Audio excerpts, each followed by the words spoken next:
What is up, everybody? Welcome to DFS by the Numbers. This is my main event breakdown for UFC London. We have Tom Aspinall going against Marcin Tybura. I need all the wins, yeah. All that and all that is. You better move, you might get knocked out. Knocked out. You better move, you might get knocked out. Knocked out. You better move, you might get knocked out. Knocked out. And we are back for another main event breakdown and prediction. This week, breaking down the main event of UFC London. We have a 5-round fight between Tom Aspinall and Marcin Tybura. We have a fight where Tom Aspinall was a guy that had a ton of hype, and rightfully so. I think this guy is very good, but had a very unfortunate injury in the Curtis Blaydes fight, a fight that was ended within 20 seconds, due to injury. And I would have liked to kind of see how that Curtis Blaydes fight played out. I feel like they might potentially match up in the future, but right now Tom Aspinall is looking to bounce back and get a win over a guy, Marcin Tybura, who has honestly looked really good as of late. Marcin Tybura has been in the UFC for a very long time, and it's like as of recent, he's been looking very, very good. 4-1 in his last 5 fights, and the one fight he did lose was kind of close. So, we'll talk about this fight. We'll break it down. We'll talk some betting odds. We have all the props out, it looks like, so see if we can make some money on this main event. Before we get into it and to get into the breakdown, if you guys can please leave a like on the video, subscribe to the channel. It is always very much appreciated. I'll be getting up my full card breakdown and prediction video on Tuesday. Have all the fights taped. Just want to look into a couple fights a little bit more and then record it on Tuesday, get it out, hopefully Tuesday afternoon. But I say we get into it, and we're going to start with Tom Aspinall here, who is 30 years old, 6'5", with a 78-inch reach, 12-3, and 4-1 in his last 5 fights. Marcin Tybura, 37 years old, 6'3", with a 78-inch reach, 24-7, and 4-1 in his last 5 fights. So we'll take a look at the odds here. We see that Tom Aspinall opened up minus 550. He went up to, minus 400. Now he's currently back to minus 550. Marcin Tybura opened up plus 400, went all the way down to plus 300, and now is back to plus 400. So Tom Aspinall, the guy they're building this card around UFC London. It seems like a fight where they want, Tom Aspinall to get back on track, and Tom Aspinall to do so in spectacular fashion. So, yeah, Tom Aspinall, like I said, before the Curtis Blaydes injury, just looked unstoppable. I mean, beating Jake Collier, Alan Badeau, Andrei Arlovski, it is what it is, but, beating Sergey Spivak the way he did, I know Spivak came in there, I think, on short notice, but still very impressive win there. And then also beating Alexander Volkov the way he did was very impressive, going out there and submitting him in the very first round. So Tom Aspinall, 5 wins in the UFC, 4 of which come in the first round, and then the one win he had in the second round was finished in about a minute against Andrei Arlovski, minute into the second round with that submission there. So yeah, Tom Aspinall has looked really good.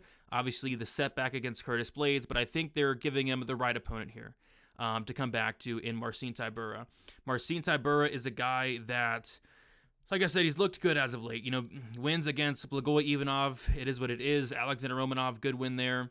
Walt Harris, Greg Hardy, and the one loss in his last 5 fights came against Alexander Volkov in a fight where I had a pretty big bet on Volkov, and I was kind of uncomfortable. Like, I don't know if Volkov looked bad that night or if Marcin Tybura just looked really good. But Tybura went out there and was competitive. I mean, he clearly lost the fight, but he was competitive with Alexander Volkov, which I wasn't really expecting. Prior to that Hardy win, he beat Ben Rothwell, Maxim Grishin, even Sergey Spivak, a couple years ago. So yeah, it looks like Marcin Tybura, is 4, 5, 6, 7-1 in his last 8 fights. So kind of like a resurgence for Tybura here at 37 years old, because prior to that, he got starched by Augusto Sakai in 60 seconds. He got knocked out by Shamil Abdurakhimov, who's not knocking out anybody. Got knocked out by Derek Lewis, which it is what it is. But yeah, Tybura has been looking career best as of late. But I think that comes to an end here. I mean, we just talked about the wins for Tybura. Blagoy Ivanov, Alexander Romanov, Walt Harris, Greg Hardy, right? And Ben Rothwell. I think Tom Aspinall beats all of those guys and beats them pretty handily, to be honest. I think this is a very, very tough matchup for Tybura, hence the line. But when we're talking about a line like this, we got to talk about the fact that Aspinall has been off for a year. He fought July 23rd last year. So yeah, about a year since Aspinall's been off. He had I forget the exact injury, but so he's coming back from that. So that's something to mention for sure. And then the other thing we got to mention is the fact that Tom Aspinall, although I think he's very good, he hasn't really been tested in terms of, the fight getting extended, the fight getting into this late second, third round. And we can kind of take a look at it throughout his career. Tom Aspinall has never been the distance in his entire career, win or loss. Tom Aspinall has 3 losses, all 3 coming inside the distance. The Curtis Blade situation there, he got subbed back in 2015, and then he lost by DQ. So Tom Aspinall has never seen the third round even. So what happens if Tom Aspinall, coming off of this injury, what happens if this fight does get into the third round? And it looks to me like he's been over 1.5 rounds only twice in his career, and he's actually lost both of those fights that did go over 1.5 rounds. So it's safe to say if Tom Aspinall wins this fight, it's probably under 1.5 rounds. Could he win a fight that does go over? Potentially, but I think he probably does win this, and win this pretty early. So although I do have question marks about Tom Aspinall, if this fight does get late second, third round, but fourth, fifth round, which would be shocking. But what does he look like if the fight does get extended? Does he look good? Does he look bad? I don't know, and quite frankly, we're probably not going to find out, because I think Tom Aspinall makes this look pretty easy on Saturday, and I think he finishes Tybura in the first round. I mean, it's a horrible matchup for Tybura, and there's really no other way to put it. Like, Tybura, you look at a lot of his wins, like the Greg Hardy win, he was getting pieced up by Greg Hardy, hurt in that first round by Greg Hardy. Luckily for Tybura, Greg Hardy, A, doesn't have cardio, and B, doesn't have a ground game, and then kind of just folded once Tybura took him down, right? And then even in the Walt Harris fight, Walt Harris was beating the crap out of Tybura, almost knocked him out on multiple occasions. But luckily for Tybura, Walt Harris, A, doesn't have cardio, and B, doesn't have a ground game. Tom Aspinall is a black belt for what it's worth, and I think his cardio, I don't want to say it's good, and I also don't want to say it's bad. We haven't seen it, but I think it's probably going to be at least good enough to go 1.5 rounds, 2 rounds, unlike Greg Hardy and Walt Harris, who kind of fall off a cliff after the first 5 minutes. So I like Tom Aspinall here. I like him quite a bit, but it's no hot take. The guy's a minus 550 favorite at this point. Obviously, there's injuries with the little bit of a layoff, the injury, but there's concerns with the injury and stuff. But outside of that, I think it's a great matchup for Aspinall. Tybura was a guy that I always thought was pretty chinny, and I still think that, and I think Tom Aspinall probably gets the knockout here. I don't think Tom Aspinall is subbing Tybura. I think it is going to be by knockout. I think the striking is just not even close at all. I think Tybura, for him to win this fight, he's going to have to drag it into deep waters, potentially take down Tom Aspinall. I just don't see either of those things really happening. So I think Tom Aspinall not only wins this fight, but wins it probably in the first round. So Aspinall, I think he's a solid parlay piece. If you can get him minus 450 on some books right now, but I think this line's going to keep getting wider, which is it crazy? Potentially, maybe Tybura is getting a little bit disrespected. It's just, how does he win this fight outside of, I don't know.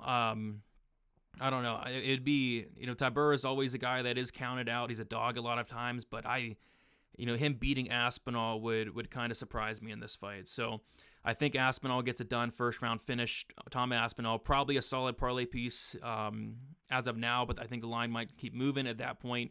Might not be worth it. So Tom Aspinall inside the distance is minus 325, which is crazy, but I guess it gets the line down a little bit, because Tom Aspinall, I don't think he's winning a decision. Tom Aspinall wins by knockout, minus 150. My goodness. So they're all over these props for Aspinall. And then even Aspinall inside the first round is plus 100. So not a lot of meat on the bone on any of those props. The under 1.5 was opened up plus 115, went to minus 125, minus 145. Now it's minus 180. I don't love it there, but maybe it'll come back down throughout the week. Maybe people will take some shots on the over 1.5. I don't know why, but maybe they do. Maybe that under 1.5 line gets better, but minus 180, not much sticking out there. So we'll see what the other books drop for some props, but as of now, I think the Tom Aspinall money line as a parlay piece is solid if you need a parlay something this week. I think he's one of the better parlay pieces on the card, even at minus 450. Books like that. All right. So Other than that, I think that's about it. The pick's Aspinall. The pick is Aspinall KO1. Thank you guys so much for watching. Stay tuned for the full card breakdown and prediction video, breaking down all 15 fights for UFC London. Tons of fights, tons of really good fights, really good card. Got a couple bets so far. Looking forward to it. Like on your way out, subscribe to the channel, all the good stuff. We'll talk to you guys soon, and best of luck for UFC London. See you later.